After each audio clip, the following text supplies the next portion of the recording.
this week's episode of Philanthropy United. We are very excited to have Jennifer, founder of SavingAmy.org, in studio with us today. Welcome, Jennifer. Thank you for having me. Thanks for joining us today. I'm excited. So when did you start Saving Amy? Saving Amy started in 2015, and what happened is I was volunteering at a local homeless shelter, and I do inner transformation work. So instead of going and charging for it, I thought that I would volunteer a few hours a week and meet with some of the residents of the homeless shelter. What I found in that first year is that most people that are in the shelter either fall back into homelessness or they are stuck in poverty. So I started to help a woman named Amy, and just on the side as a volunteer. So what happened was she came in. She was a past drug addict. She had just gotten out of jail, and she had 2 of her 4 kids. Her oldest was in a group home. Her youngest was with an aunt and being supervised by the state. And Amy started to meet with me. And what I found is over time, she started to change. She was partying when she first came in. She wasn't partying anymore. And then at some point, she told me that she needed a job. So I had a connection with somebody that ran a supermarket. Kind of gave her backstory, but she was making huge changes in her life. She got her youngest son back. And it took her about 3 months to fill the application out. And she went in and she made it through the first couple interviews. And then I came in one Tuesday afternoon to the shelter, and she's like, I didn't get the job. And I will tell you, she was fine. I was blown away because I thought I'd asked a favor. And my thought process was, if she can't get hired through a favor, how is she ever going to move ahead in life? So she then went and got a job at a fast food restaurant. She became like employee of the month. And then she was like a shift manager. So she started to move up. And about that time, she said to me that she wanted to move out of the shelter. And I'm still a volunteer, right? And so the shelter kept wanting to move her back to Mesa, and that's where she did drugs. So I'm like, don't go to Mesa. And I said, go to Scottsdale, where they have subsidized housing and your kids can be in A-plus schools. So that's what she did. And she landed not too far from here off of Camelback and Scottsdale Road. Wow. She ended up getting a job at a local department store in their cafe. And then her daughter now is in her 2nd year of college. Her son is a junior at Saguaro, A-plus student. And then she has a younger son. Again, not a straight line, right? Right. Sure. But again, so then I started to help another woman named Misty. And then about that time, someone came to me and said, if you started a nonprofit, we would support you. So my thought process was, and what I told them was, I have no time to start a nonprofit, and I have no idea how to do that. And then I started to pull groups of people together because I know lots of people, and I'm like, how would I do this? Sure. And about a year went by, and a friend finally said to me, an attorney friend of mine's going to set you up. So I'm like, all right, I'm going to do this. So I go in, I meet with this attorney, and he said, how many families are you helping? And I said, at the time it was 2. I said, 2. And he goes, why would you ever start something so big for 2 families? You need to just be a volunteer and keep doing what you're doing. So I walked out of that meeting like, wow, I thought that's what I was supposed to do.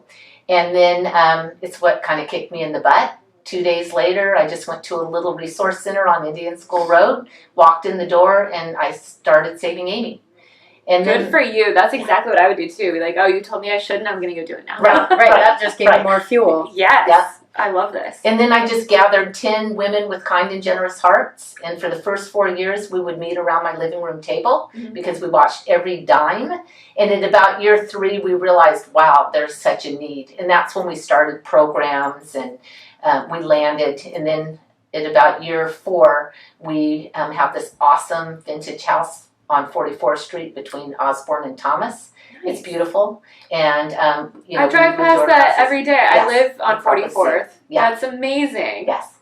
Wow. So that's how we started. It wasn't a great vision. It just kind of happened. We're very grassroots.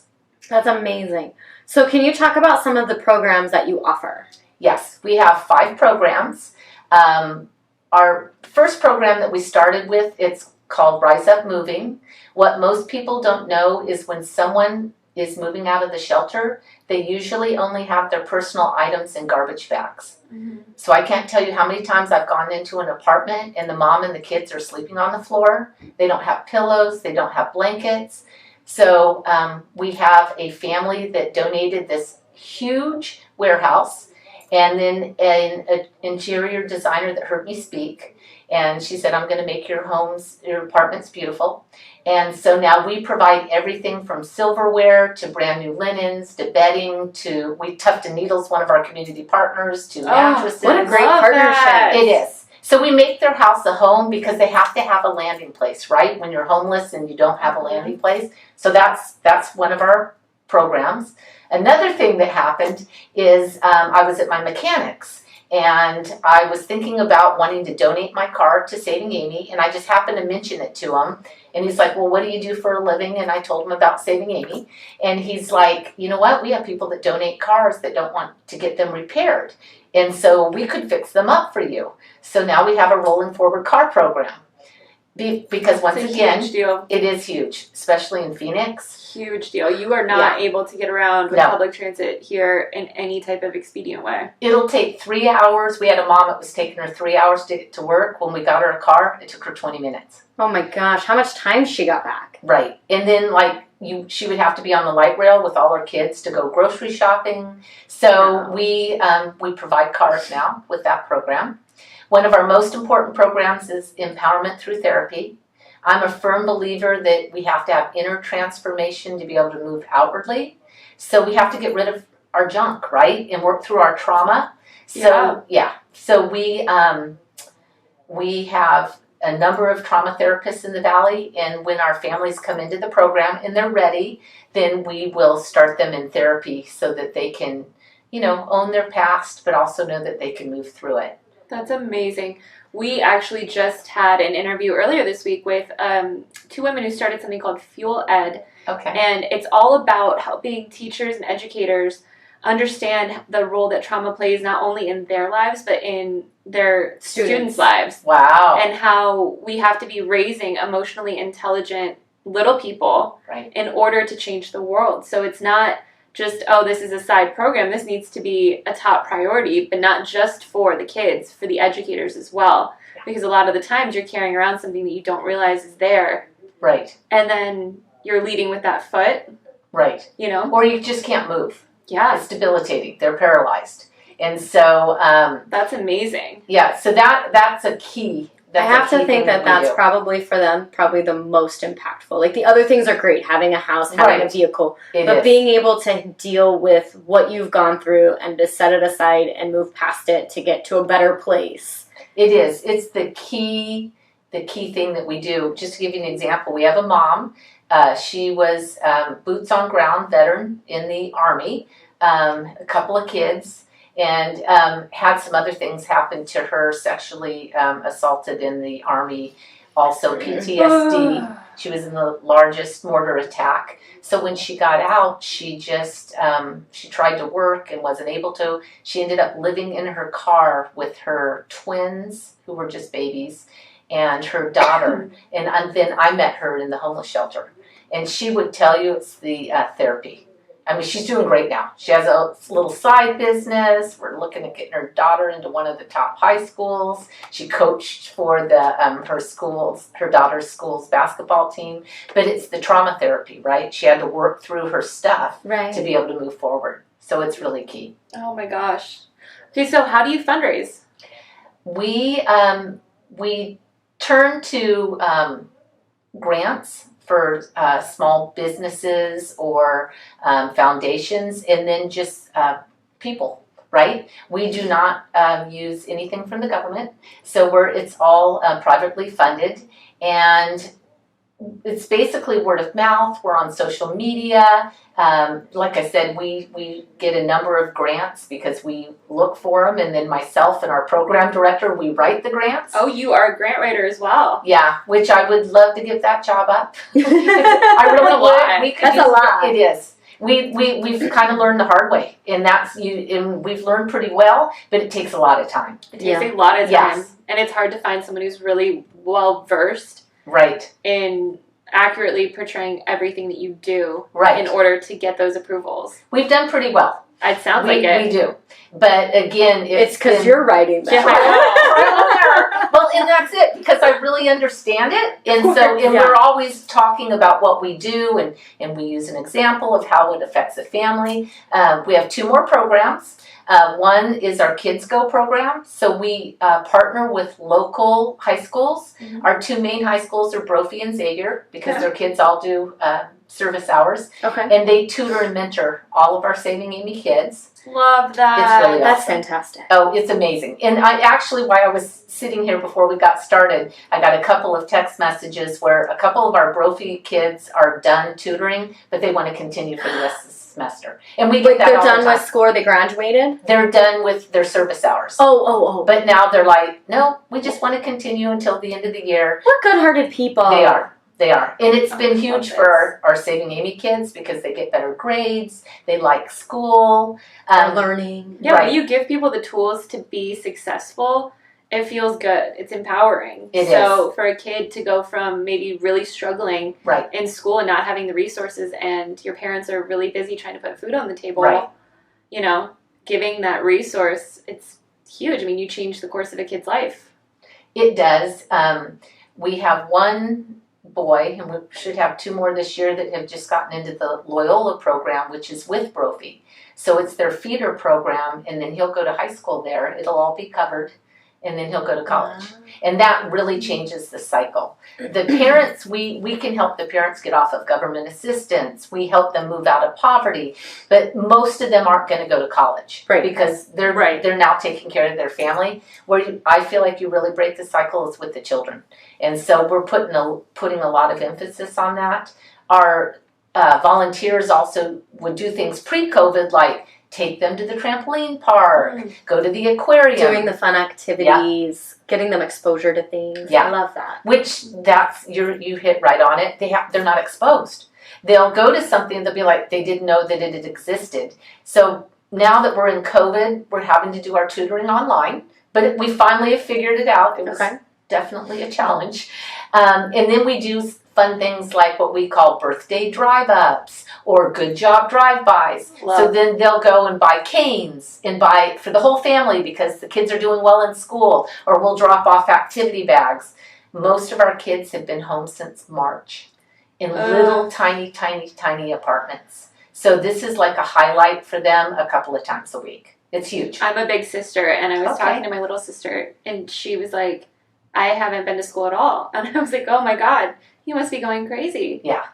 It's so tough. It is. Because you've got to find those ways to mentally boost someone. It is. It's really hard on the kids. And then to get them motivated to sit on a computer and pay attention. Right. Oh, so difficult. Right. That's the hard part. Like, it's I have hard a even as an adult. Right. To sit on a computer It is. all day. Well, and then depending upon your age, it's just incredibly challenging. Mm-hmm. I have a kindergartner, so he's learning to read, and the first 2 months it was on a computer. I'm like, so how do you log on? Because you don't know how to read yet. Like, you haven't gotten there. Right.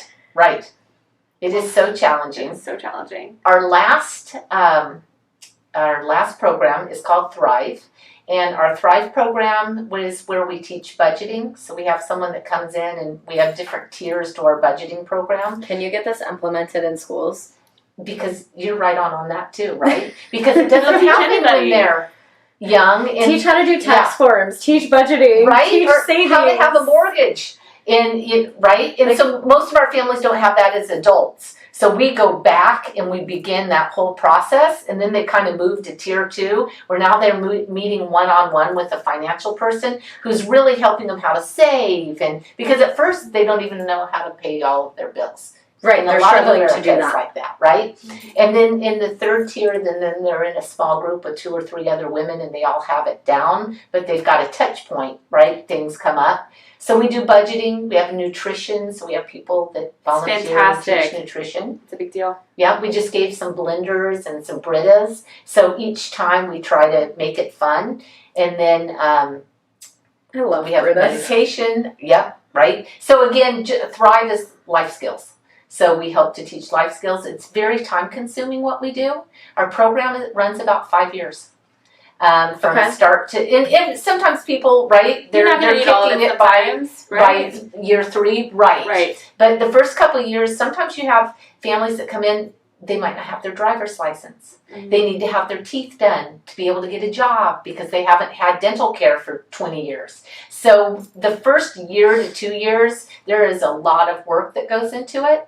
All of our families get a journey partner. So that's a volunteer that walks alongside them. I think there's got to be one person for each family. Some type of navigator to help keep them on track. Yes. And then a relationship develops. Mm-hmm. Around year 3 or 4, most of our families are paying their bills. They're coming off of government assistance.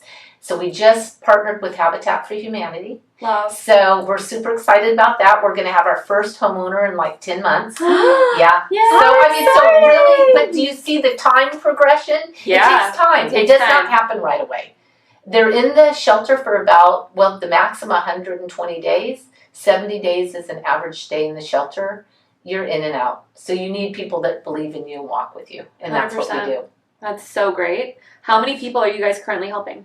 Right now we have 24 families. Wow. And I'm meeting with somebody on Monday. Okay. She has a little girl. Well, probably 5 to 7 of our families will graduate this year. Now, we'll still walk with their kids, right? Okay. But now they're doing their thing. And they can come to any of our classes. And we'll probably take on somewhere between 7 and 10 more families this year. That's fantastic. So and they're in different years, right? Progressing through our program. So there's so many people that need help. Is this at all where you thought this would go? No. When you started it? I didn't have any thought process. I just thought I'm going to help people, right?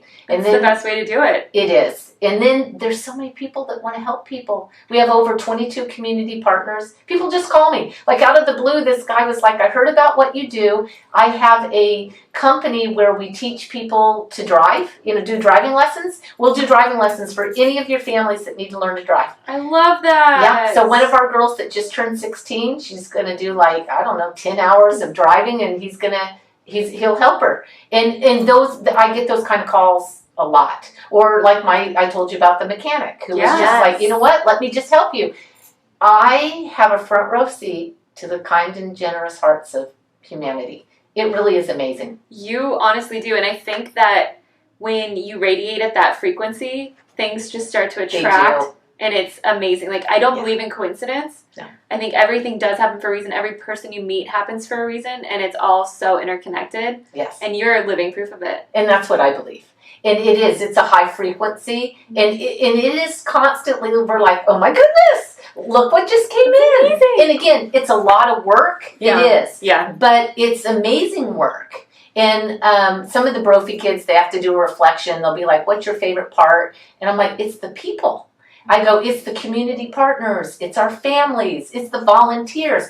I get to be with people all the time that want to help and do good. It's really been amazing. But to answer your question, I never would have guessed.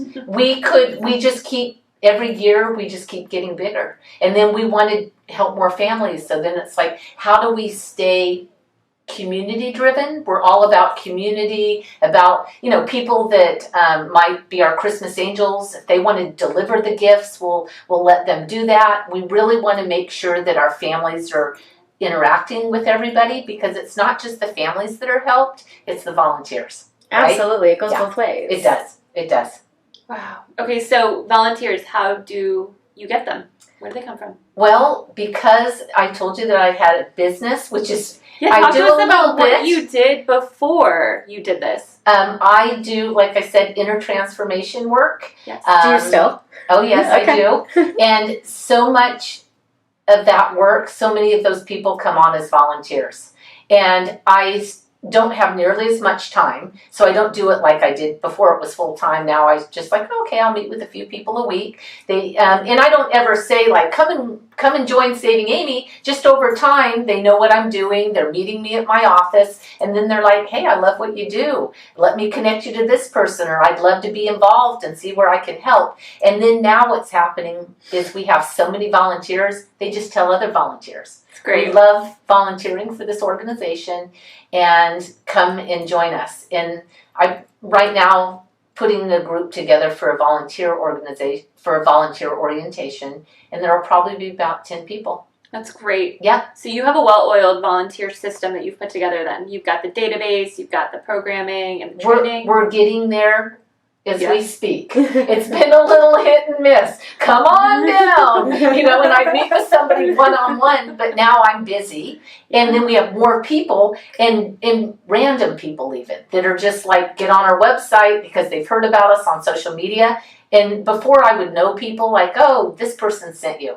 Now we're getting larger, so we're coming up with that process. Okay. Yes, so we're in the middle of it. That's something that we see across the board with most nonprofits is that there's no system to the volunteer to keep track of them, who they are, their contact. Because it's important to keep in touch with your volunteers. It is. And a lot of people kind of let that fall to the waste. Right, it's so key. And it's funny that you brought it up because it's like one of the top things that we're going to address this year because the volunteers are the whole reason why we do our thing. We are a volunteer organization. And so you want those people to know that you're making it all happen and how grateful we are.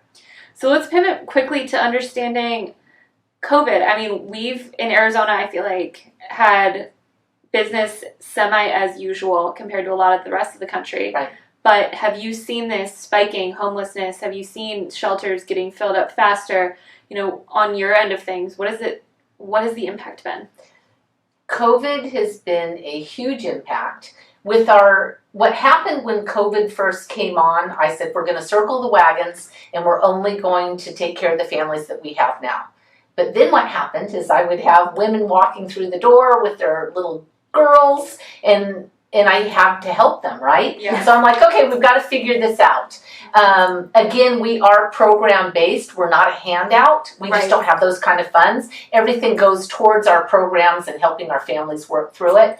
But so with our own families, a lot of them at the beginning were furloughed. A lot of them had their hours cut. So we really had to be a handout because our goal was that not one of our families would fall behind on rent.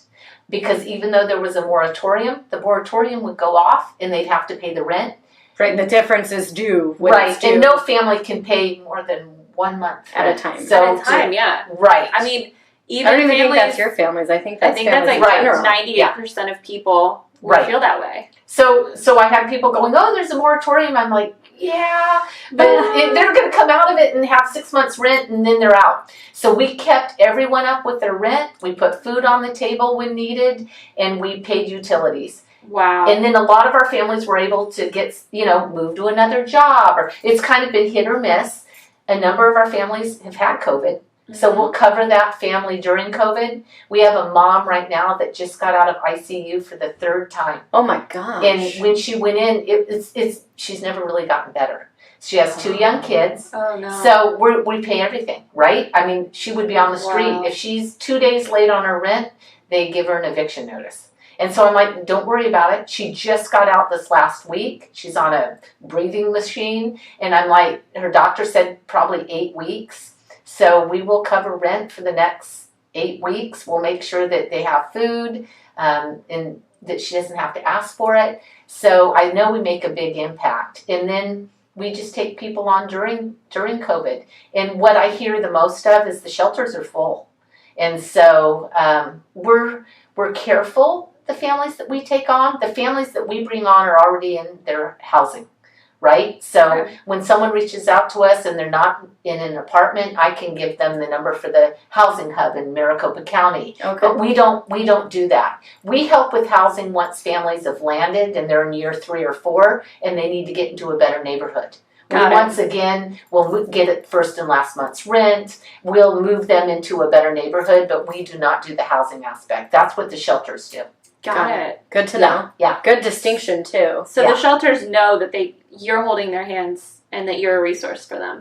Yes, and we have to be careful with that too. What happened was pre-COVID, I was volunteering, so I'd meet families, and I would get a pretty good feel on who's ready because I would tell you not everybody is. And again, we aren't a hand up, so you have to be ready. We always say we teach our families to fish. We don't give them a fish. I love that. Right? And so And we've been so successful. We've had 100% success rate. Yay! We've never had a family fall back into homelessness, ever. Oh my God, that's incredible. And that's the most impactful Up thing. to this point, do you have a running tally of how many people you guys have impacted? Well over 100 people. Amazing. Yes. And so, and again, but time consuming. So you really have to be connected, and like I said, community is huge. And then people start to believe in themselves. I think that's a big part of it, right? Absolutely. So as an inner transformational worker, talk to us about how that kind of plays in. I feel like there's a huge overlap kind of in what you do and what you're doing with Saving Amy. There is. Again, we have trauma therapists, so licensed therapists that deal with the therapy part of it. I do meditation. I have practices about people being able to live in the present moment, to be able to move forward if they're stuck. And I've been doing it for about 15 years. And so I have so many practices. And I help people. That's what I've done for a business all these years. And so I just moved that over to our Saving Amy families. So I just had a meeting yesterday with our ASU interns, and I'm going to start doing a meditative Monday. And it'll be on Zoom, but they used to come in for our classes, but right now everything's on Zoom. And they've gotten that down, because that even was a learning curve. It was huge. People don't know how to do Zoom. And so then their kids would be talking. And so I'm going to slowly start bringing that back in. And when I do the meditations, I teach them little practices to do when they feel anxiety, that sort of thing. What upcoming fundraisers do you have? Right now, we don't have any upcoming fundraisers, but we started a little marketplace. We're going to call it Saving Amy Home, but we've started making candles with some of our Saving Amy women. And what that does, it subsidizes their incomes. So when you're making $12, $13, $14 an hour, it's hard to cover your bills. So that's something that we're launching. I have a meeting this afternoon where we're trying to figure out where our platform is, and that people can go to Saving Amy and click on a link, and we can start selling that way. We did start a marketplace. We had decided twice a year we were going to have artisans come in. They would give a portion of what they made to Saving Amy. It helps their business, but it also helps us. Absolutely. And we have our couple little products that we make. And then COVID hit. So then we ended up launching an online marketplace called Meraki Marketplace. We did very well. We had like 17 artisans. Yes. So, but what we've decided, it's a lot of work. It's a lot of work. And we're all volunteer. So to have the volunteers put that amount of time, we've decided to pivot. That's one thing that I'm really good at is, okay, this isn't totally working, so we've got to go another direction. Yeah. So now we're just going to sell the products that our families make. And right now we just have a couple, but we will do an in-person marketplace twice a year, and all these artisans are on board to come and help us with that. And we're going to kind of go back to our original plan. I love that. Yeah. That's smart. I think pivoting is probably one of the most important things that nonprofits can do. Yeah. Is to reimagine your vision and figure out which new way you can go to still be able to accomplish what you're out here to do. Right, and it's interesting because of COVID, we've had to pivot. Because a lot of people, I feel like, got stuck. And I'm like, we can't. We have to keep doing what we're doing. How are we going to do it differently? So I have lots of people that are willing to help. And then it was like, okay, we'll do our classes on Zoom. And when we're in a spike time, people all come in with masks, but, we aren't going to do anything in person. But we still have people that come in and out, but we're very careful. That's smart. Yeah, we have a COVID policy and everything, but everything that we've done has been by experience. I've had a couple of mentors, someone with a foundation, somebody that has had a nonprofit for 22 years. So I would go to them and they'd be like, you need programs. So that helped me, but I really like the fresh thought process, because then you stay, I feel like, true to your mission of helping people. Right. The tricky part with a nonprofit, you have to have money to be able to help people, but you don't want to be about just making money. Right? It's very hard to balance. It's a very fine line. The two. It is. So I'm all about, if you stay about your mission and helping people, what I find, this tends to come in. Yeah. Right? Absolutely. Yeah. That's fantastic. So how can people get involved? Where can they find you? Give people who are listening just a little bit more information on how to keep in touch. Okay. They can go to our website, www.savingamy.org. That's the best way. We have a volunteer page where they can just put their email address. We're still small enough that I'm the one who reaches out. And so there you go, guys. If you sign up, you'll get contacted by the founder herself. They will. And once they do that, then we find a place for them. And we have so many different places because we're all volunteer that somebody can volunteer. They could be involved with our move-in program. They could become a journey partner and walk with a family. They might just be somebody that wants to come in when we're doing our celebration in November and help us address envelopes and things like that. So we always find a place. Do your volunteers have to be a certain age? They have to drive. And because our kids go volunteers, like I said in the past, there were times where, they would take the kids out to the park or whatever. So we have, I'd say about 16, even though if somebody wanted to come and put food bags together and they were 10, with their mom, they could do that. Okay. We do partner with Boys Team Charity, actually the Roadrunner chapter, and those are middle schoolers and some high schoolers that do charity work with their parents. That's the whole premise around their charity. And so they could be a little younger, but they put together like activity bags for us. Okay. And then we deliver them to the families. That's fantastic. Yeah. Thank you so much for joining us. I love what you're doing. I know. It was super fascinating to know all the ins and outs of everything. Thank you. Well, what you're doing is awesome. And Thank you're you so an much. Empowerment story. You're not a sad sob story. You know what I'm saying? And that's so refreshing. Thank you. Thank you. Well, thank you for what you do because you're bringing more light to what we do. And it sounds like other nonprofits. I'm just very grateful to be here. You're so sweet. Thank you. Thank you. Bye, guys.